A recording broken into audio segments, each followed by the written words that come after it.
Episode 2 of Season 2 of The Morning Show is now up on Apple TV Plus, and its title has a bit of a double meaning. Let's get into It's Like the Flu.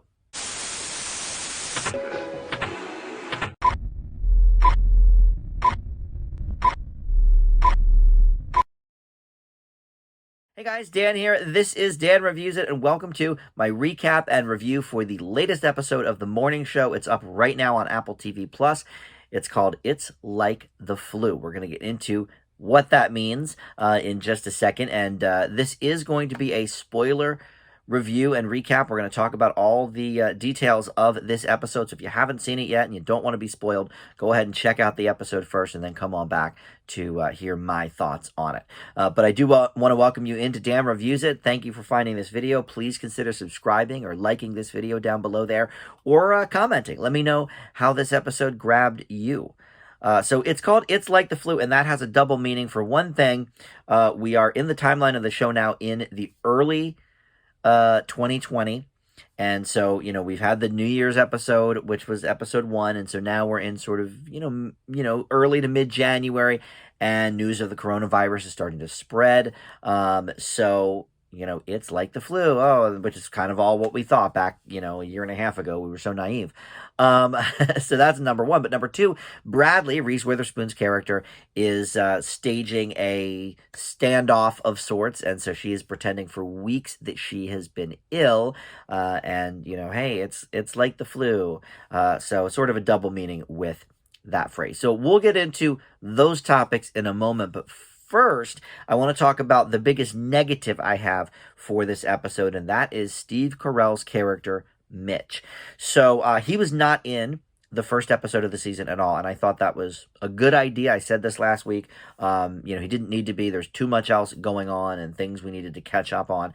The show had been off the air for well over a year and a half, so let's catch up with some of the main characters here. And I know Mitch, Steve Carell is sort of a main character. Certainly he was in season 1. But I would like to see less of him in season 2. Season 1, it made total sense. I mean, his entire storyline was kind of the impetus for Bradley, which is Reese Witherspoon's character, to join the morning show in the first place, and all of the Me Too stuff that encompassed, and, having the Gugu Mbatha Raw character die at the end of season 1. That all stemmed from Mitch and his actions and all of that. But that storyline, I don't know. I feel like maybe better left alone, or have Carell come in as sort of a special guest in a couple episodes here or there, because they are, what was the character's name? Hannah was Gugu Mbatha Raw. Her family is suing UBA, the network of the morning show, and we learned that at the very end of the first episode of the new season. But maybe bring Steve Carell in for that kind of stuff. But we just have a scene of him in Italy taking a nice little vacation, and he's trying to eat some gelato, and some young 20-something woman comes up to him and starts screaming at him, and you're horrible, and you won't do this to anybody else, and X, Y, and Z. So this Italian woman comes to his defense, and they sort of shoo this woman away, and he learns that this other woman, this Italian that came to the rescue, is a reporter, a journalist of some sort, and she wants to interview him about everything going on. And so he does give her his real number, and we'll find out, I guess, more about that storyline as we continue. Now, the actress is Valeria Golino, who I have not seen in a long, long time. I'm sure she's probably done stuff that I've seen and I just didn't pick up on it. But I know her best as the girlfriend of Tom Cruise in Rain Man. And then she also was Charlie Sheen's love interest in Hot Shots. So these are movies that are 30 plus years old. So that was the last time I know of seeing her, but I'm sure she's, been active. But in any event, kind of nice to see her. But I don't see why we need to focus any more energy on the Mitch character, especially in the light that they're portraying him, which is sort of this victim, and oh, woe is me, and oh, he's so downtrodden. And it's sort of, I don't want to say negates the entire kind of Me Too premise of season one and the, powerful females and that. I don't want to say that it negates that entirely, but it certainly cheapens it a little bit and maybe softens that message if we're going to now sort of have a, oh, poor Mitch, he couldn't finish his gelato and he's, so downtrodden and all of that. I just think look, I love Steve Carell, of course, who doesn't, but I think we could have left that storyline sort of hanging as we focus more on the morning show itself and them kind of rebuilding and all of that. And especially if we're going to have a Corona heavy theme this season, which they certainly seem to be gearing up for.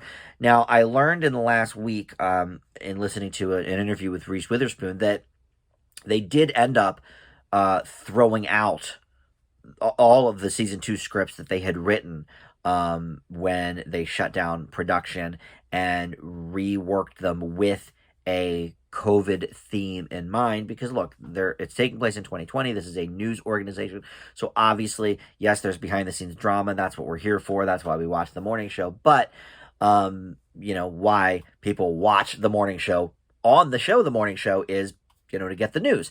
So it would make sense that the biggest news story in a couple of decades probably is going to be front and center on this show. So all of that makes sense. But it's just one less reason why are we dealing with Mitch right now. Let Steve Carell's character lie, have him be a guest star to come in for the trial or whatever they're going to do with that storyline, which they do address very briefly, by the way, at the beginning of this episode. They're sort of, sitting in a room, some of the higher ups at UBA with their lawyers and trying to figure out, okay, well, Hannah's family wants to, sue us, and here's what they want. It's a very specific number we learn at the end of the episode. But other than that, it sort of bookends this episode, but we don't really hear any more about it. Most of it is about the backstage drama. So I didn't love the Mitch part, but let's get to that backstage drama. So you've got here, of course, Bradley, Reese Witherspoon. She found out at the end of last episode that Corey, played by Billy Crudup, was, basically throwing her under the bus. He, promised her something and then didn't follow through and was kind of a snake about it, to be honest, but it made sense why he was trying to do that, juggling all these balls in the air. So she basically calls him out, calls him some names, and says, I'm not going to be feeling too well tomorrow. This New Year's stuff has gotten me feeling a bit under the weather. So she takes several weeks off. Meanwhile, Jennifer Aniston's character, Alex, is back in the picture. Corey was trying to get in touch with her in the last episode and successfully got her convinced to come back to the morning show and be a team once again with Bradley, without, of course, asking Bradley if that was a good idea. So the two of them are fighting, Bradley and Alex. But Corey says, okay, look, I'm going to have a dinner. Let's have everybody there. We'll sort of, have Alex, re-meeting all of her old staff and, re-teaming with everybody and what have you. So Bradley reluctantly says, okay, whatever, but you got to invite everybody. You got to invite half the crew needs to be there, including a character played by Nestor Carbonelli, who I sort of forgot about, or Nestor Carbonell, who was on Lost, but he is the meteorologist for the morning show, so she wanted him there. So basically all the on-air staff, except for Hassan Minaj, who we learned is going to be taking over the night show. So anyway, Alex first comes to the UBA offices, though, and the offices of the morning show to kind of, poke around and see some of her old friends. And it's supposed to be sort of a secret visit, but she sees way more people than she probably should be. And her agent here is played by Will Arnett, who, adds a little bit of sort of Will Arnett silliness to the proceedings. This show, I think, is verging on the very silly anyway, but, he's here to sort of keep pace, I guess, with that silliness. And so he's like, okay, well, we'll see if we have a deal, everybody, But in the meantime, Alex is kind of making the rounds and seeing her old friends. And she's greeted as, sort of a folk hero with how she went off on the air about the Me Too movement and how Mitch is a snake and all of this stuff. So she's looked upon as this nice hero.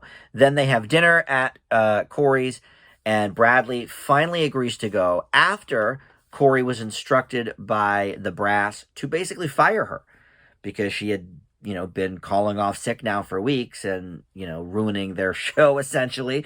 So he pays her a visit, and he doesn't tell her that they want to fire her, but he makes it very clear that, she's only hurting herself with this standoff. So she comes to the dinner. It's very, very tense. And Alex finds out that she made some enemies in the way she left things, specifically from this dude, Daniel, who is the weekend anchor on the morning show. And we saw him a little bit in season 1.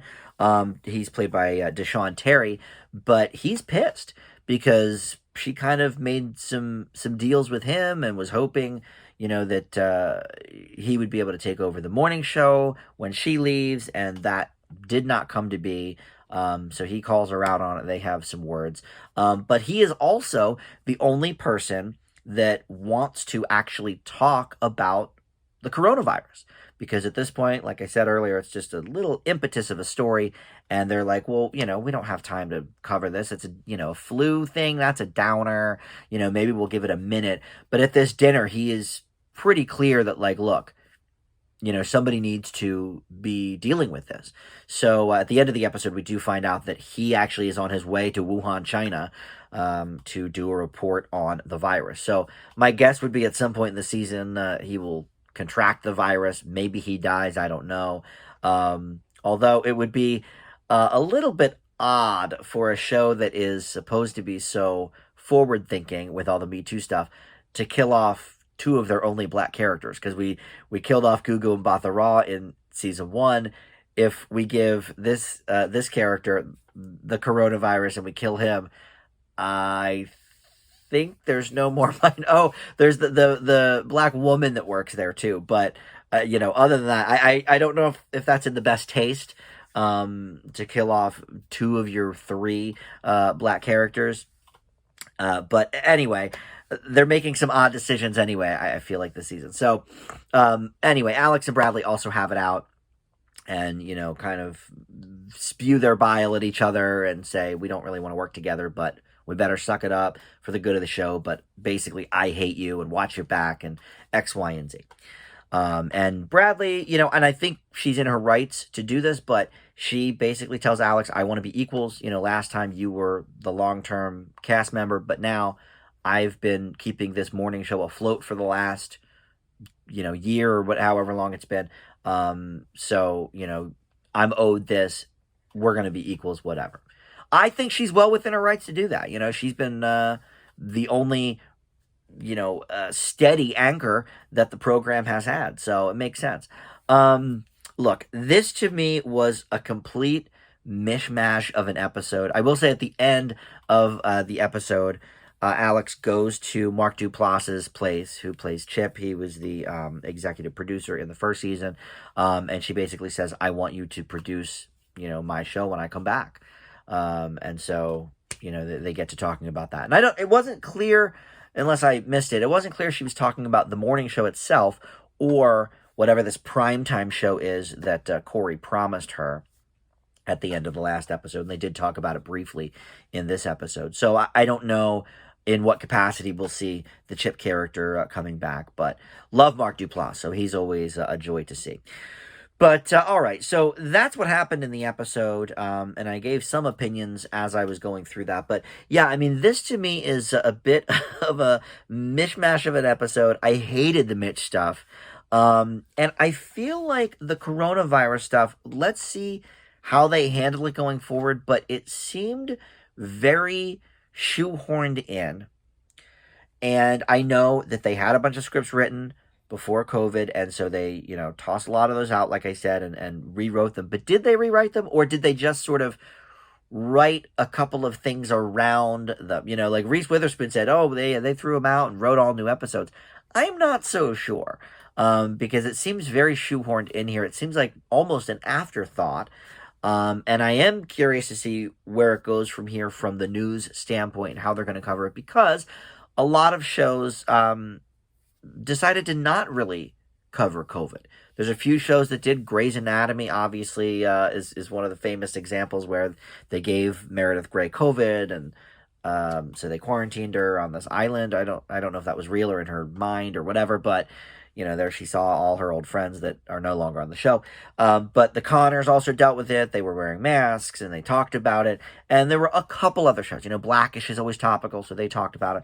But for the most part, a lot of shows just pretended like it never happened, which in many aspects is fine because it makes it more reasonable to not be dated then. If you have a coronavirus plotline, you're going to be very dated that this is 2020, quite obviously. But this show sort of seems like it's steeped in that sort of reality anyway. I mean, it's a soapy show, so the things are kind of outrageous. And the situations are, obviously extreme. But, the whole Me Too movement obviously was huge. And this show kind of made season 1 the cornerstone. Me Too was the cornerstone for that. So, okay, fine. So maybe season 2 will be more of the COVID season or whatever. But I mean, they even went so far at the dinner to talk about the impeachment trial of Trump after, the January 6th riots. So, okay, they want to be topical. I totally get it. But yeah, I don't know. I really had mixed feelings about this. I think they should have thrown the Mitch stuff out completely. And I don't know. I think Bradley, yes, she's within her rights to, demand to be more of an equal to Alex, but she's also being a little pissant with the 3-week, sick leave that everyone knows is fake. And actors and actresses have certainly done that in the past.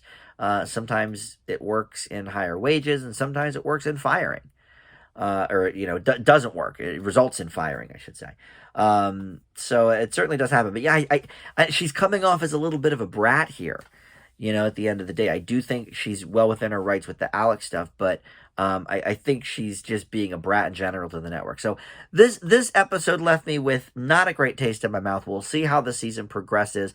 If these episodes reviews continue to do decently on my channel, I will keep doing them every week. So if you enjoyed this, please like it below or comment. Let me know your thoughts on this episode. I'm going to leave it with a C+. So we'll see if the season progresses in an upward momentum or continues to sort of circle the drain here. Don't know, but I think this might be my least favorite episode thus far of the show. I like where some of the stuff is going, but it didn't leave me with a great taste with these characters in my mouth. So let's leave it there. Thank you so much for watching. We'll see you next time. Bye.